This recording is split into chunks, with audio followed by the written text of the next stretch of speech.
छतरपुर, जिला छतरपुर, मध्य प्रदेश, फरियादी मोहम्मद अजमेरी राइन मृतक के भाई की ओर से माननीय न्यायालय छतरपुर मध्य प्रदेश के समक्ष प्रस्तुत करने की अनुमति चाहती है।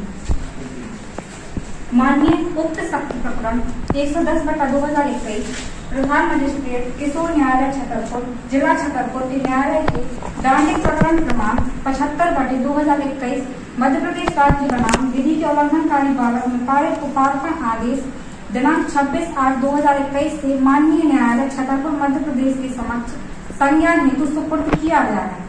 अतः उक्त प्रकरण पर माननीय सत्र न्यायालय छतरपुर मध्य प्रदेश को विचारण हेतु अधिकार का प्राप्त।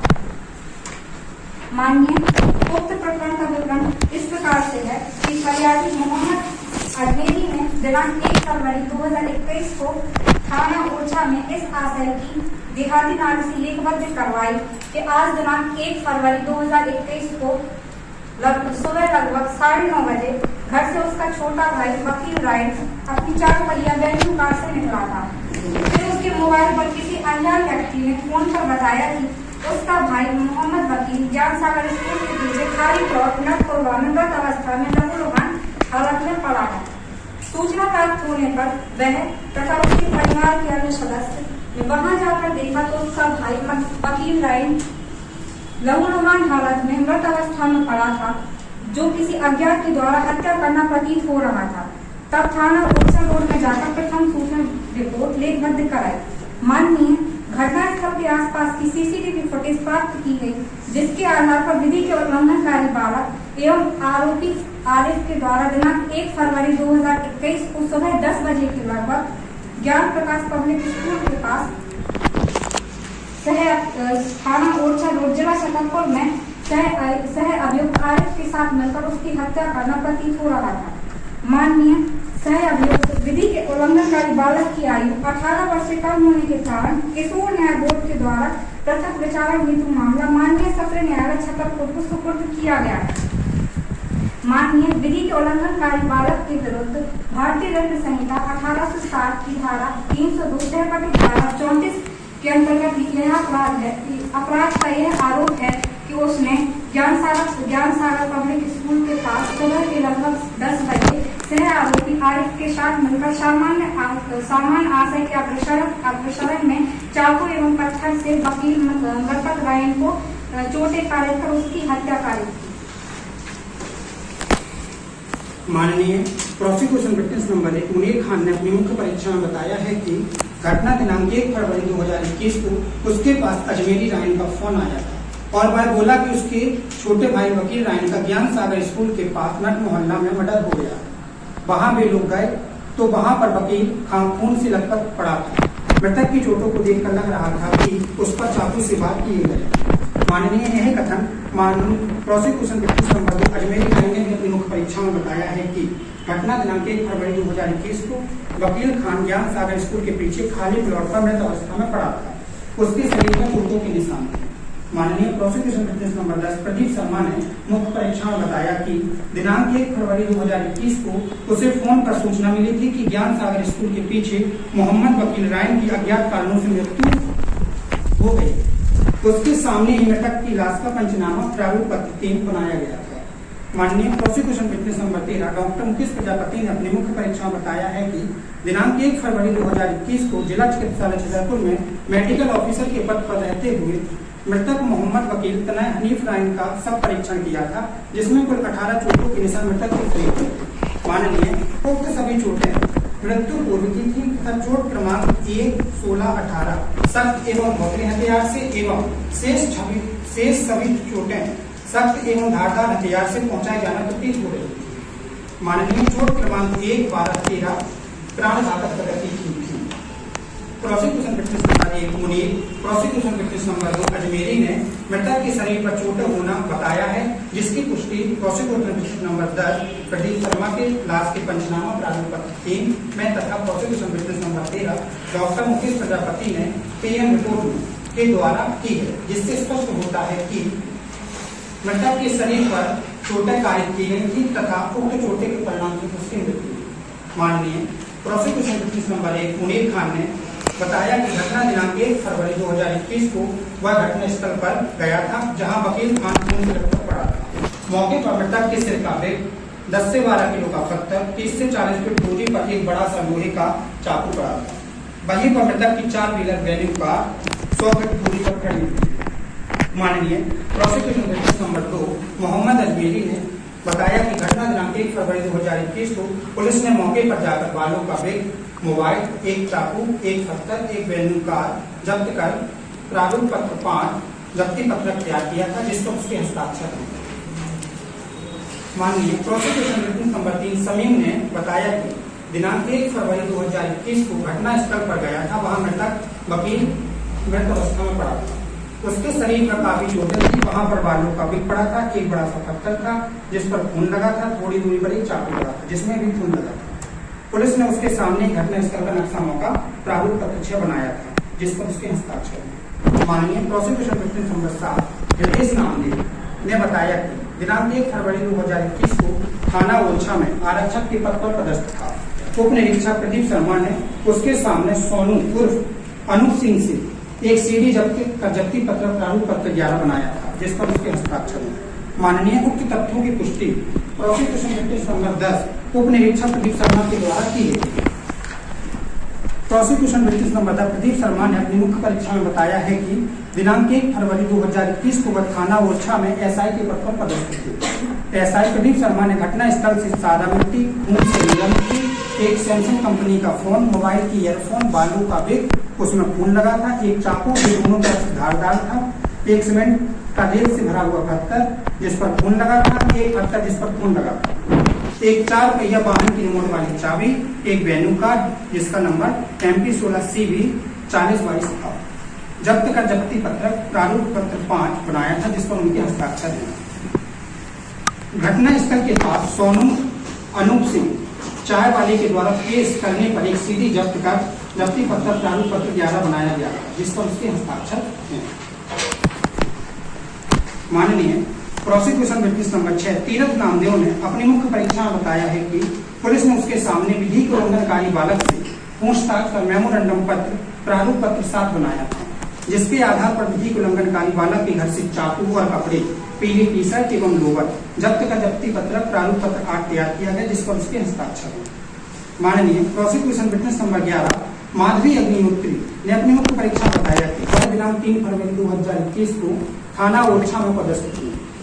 उक्त प्रकरण उक्त अपराध क्रमांक 27-21 की विवेचना के दौरान विधि के उल्लंघनकारी बालक को अभिरक्षा में लेकर पूछताछ कर मेमोरेंडम पत्र लेखबद्ध किया था, जिसके आधार पर विधि के उल्लंघनकारी बालक द्वारा घर से निकालकर पेश करने पर एक चाकू एवं उसके कपड़े साक्षीगण के सामने जब्त का जब्ती पत्र तैयार किया गया था, जिस पर उनके हस्ताक्षर हैं। मामले में उक्त जब्त शुदा सामग्री को जांच हेतु FSL भेजे जाने पर प्राप्त प्रारूप पत्र 17 में विधि के उल्लंघनकारी बालक से जब्त शुदा चाकू पर मानव रक्त पाया गया है।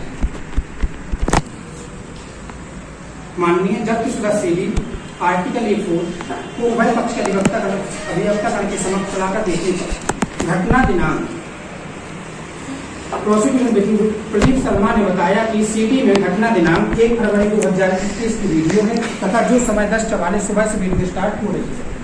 वीडियो में एक पीले रंग की वैन कार आती हुई दिख रही है, जो आकर रुकती है। वीडियो में 10:44 पर कार से 2 लड़के निकलते हुए दिख रहे हैं तथा 10:45 पर एक और लड़का कार से निकलकर आगे जाते हुए दिखता है। पीली टी शर्ट पहने लड़का जो कार के बाएं तरफ से उतरा है वह विधि का उल्लंघनकारी बालक है तथा ड्राइवर सीट से जो लड़का उतर रहा है वह मृतक वकील खान तथा तीसरा लड़का जो फुल टी शर्ट पहनी है ड्राइवर के पीछे की सीट से उतरा है वह सह आरोपी आरिफ छोटू है। वीडियो में जहां कार खड़ी है वह स्थान नट मोहल्ला चलरपुर जो घटना स्थल से 500 मीटर की दूरी पर है। पीले रंग की टी शर्ट पहने विधि का उल्लंघनकारी बालक मुझे से कुछ निकालते हुए दिखता है, जो वकील के आने पर रुक जाता है। उक्त वीडियो 10:59 पर तीनों लड़के कार में बैठकर जाते हुए दिख रहे हैं, जो घटना स्थल की ओर जा रहे हैं। घटना का समय सुबह 9:30 से 11:30 बताया गया है तथा 11 बजे का मृतक हकीम नाइट का उल्लंघनकारी बालक तथा आरिफ छोटू और छोटू साथ देखे गए तथा उसके पश्चात सही में पाया गया। माननीय इसी संबंध में उच्चतम न्यायालय विद्या न्याय दृष्टांत गोदराज उर्फ गोदा एवं अन्य बनाम स्टेट ऑफ जम्मू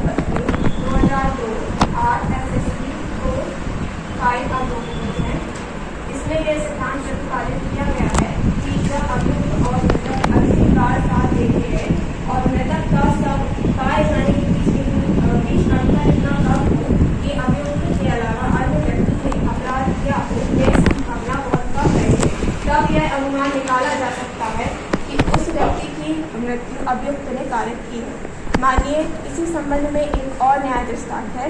विजय शंकर विरुद्ध हरियाणा राज्य AIR 2015 अवलोकनीय है, जिसमें यह सिद्धांत प्रतिपादित किया गया कि यदि अभियोजन अंतिम बार देखे जाने का सिद्धांत अकाट्य और विश्वसनीय साक्ष्य द्वारा स्थापित हो जाए, तब अभियुक्त के विरुद्ध अनुमान निकाला जा सकता है कि उसने अपराध कारित किया है।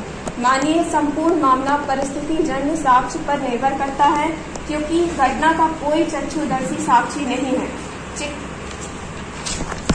मानिए प्रोसिक्यूशन विटनेस 1 मुनीर खान ने अपनी मुख्य परीक्षा में बताया है कि आरिफ उर्फ छोटू की बहन और वकील खान का आपस में संबंध था, जिस कारण आरिफ ने विधि के उल्लंघनकारी बालक के साथ मिलकर योजना बनाई और वकील खान को बुलाकर उसको चाकू और पत्थर से मारा। मानिए इस मामले में जो सीडी अभियोजन की ओर से प्रस्तुत की गई है, उससे यह स्पष्ट है कि सुबह 11 बजे तक वकील नाइन विधि के उल्लंघनकारी बालक के साथ देखे जाने के पश्चात मृत पाया गया। विधि के उल्लंघनकारी बालक से चाकू जब्त किया जाना प्रमाणित है। चाकू पर मानव रक्त भी पाया गया। मृतक को जो चोटें कारित की गई हैं, वह सख्त एवं धारदार वस्तु एवं सख्त व भोतरी वस्तुओं से कारित की गई हैं। चाकू सख्त एवं धारदार वस्तु की श्रेणी में आता है, ऐसा चिकित्सा साक्ष्य ने अपने कथन में स्पष्ट किया। आरिफ उर्फ छोटू की बहन और वकील खान का आपस में संबंध होना इस बात को प्रमाणित करता है कि अभियुक्त के पास उसकी मृतक की हत्या करने का एक हेतु था, जिसको पूरा करने के लिए उसने स्वयं अभियुक्त के साथ मिलकर मृतक की हत्या कारित की है।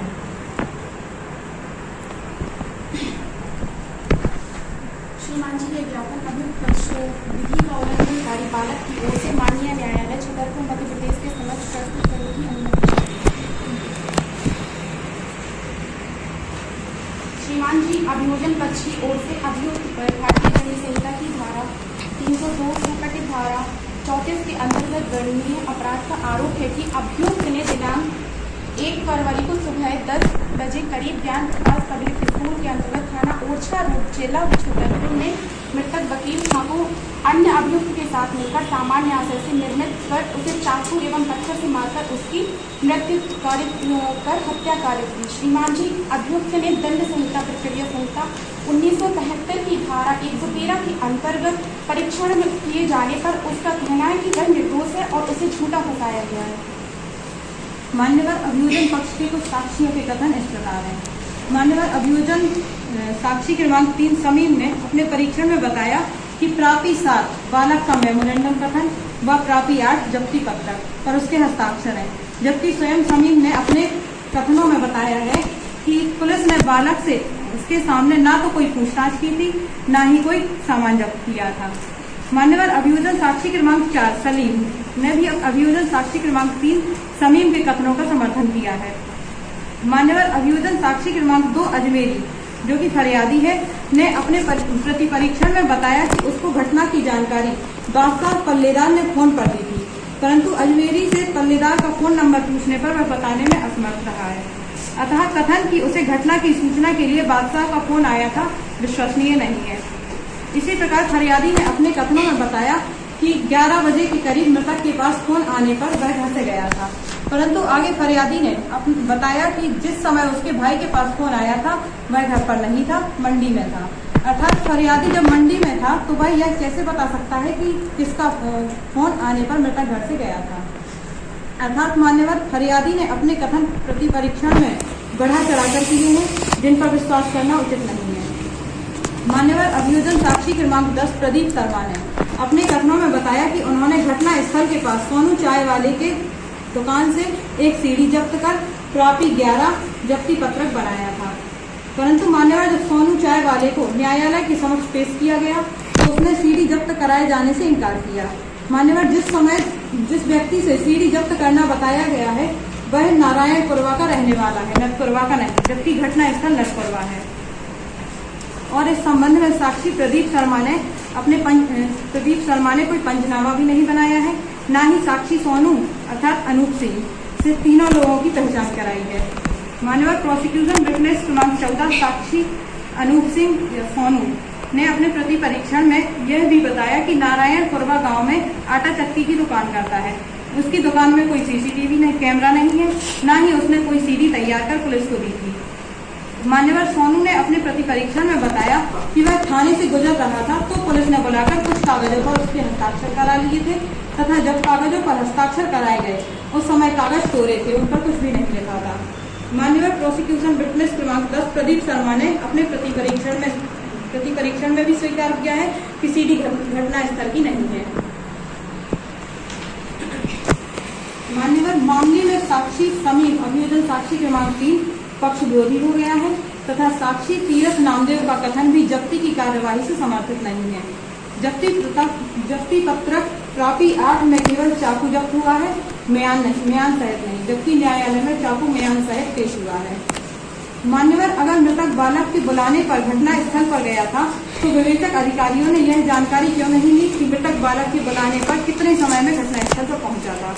मान्यवर विवेचक माधवी अग्निहोत्री ने प्रापी 7 के मेमोरेंडम में कथन किया है कि मृतक को फोन करके बुलाया गया था, परंतु उसने इस संबंध में कोई कॉल डिटेल नहीं निकलवाई है।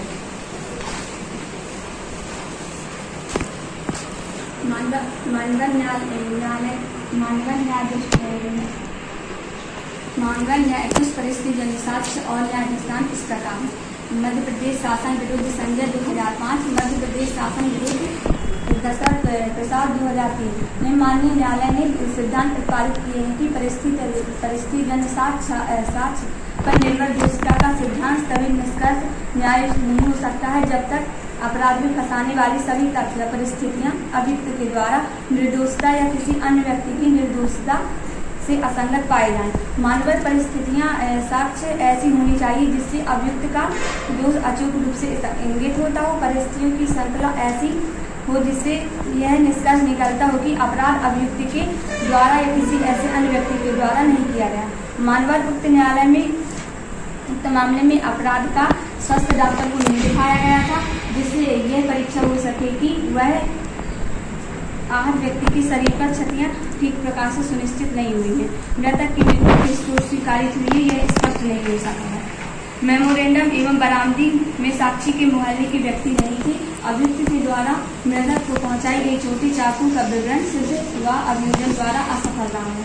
इस बात का भी कोई प्रमाण नहीं है कि जब जब्ती की गई वस्तुएं प्रयोगशाला भेजी गई थी तो वह उचित रूप से सीलबंद की गई थी या नहीं की गई थी। अर्थात मानव अभियोजन पक्ष का मामला संदेशप्रद है, जिसके कारण अभियुक्त की दोषता का उचित नहीं है। माननीय जो बचाव पक्ष के द्वारा न्यायाधीश न्यायालय के साथ खंडन चाकू को जब नहीं किया गया तो उसके संबंध में मैंने बताया है कि जो चाकू जब्त किया गया था वो मृत्यु घंटे कमर के साथ जब्त किया गया और जबकि तब तक प्राप्त किया था कहीं लिखा हुआ।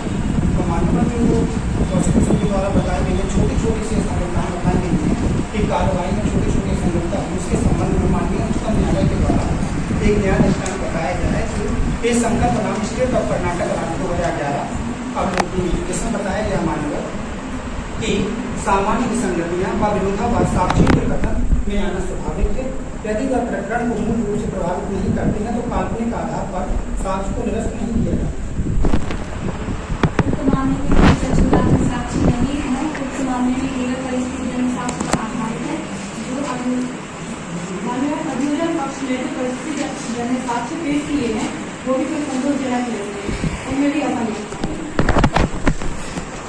माननीय जब भी कोई मामला परिस्थिति साक्ष्य पर निर्भर करता है तो मुख्यतः 4 चीजों को सिद्ध करना होता है। पहला चिकित्सीय साक्ष्य, दूसरा धारा 27 के अंतर्गत की कार्रवाई, तीसरा में तत्काल के बाद साथ में देखा जाना और चौथा मृत्यु।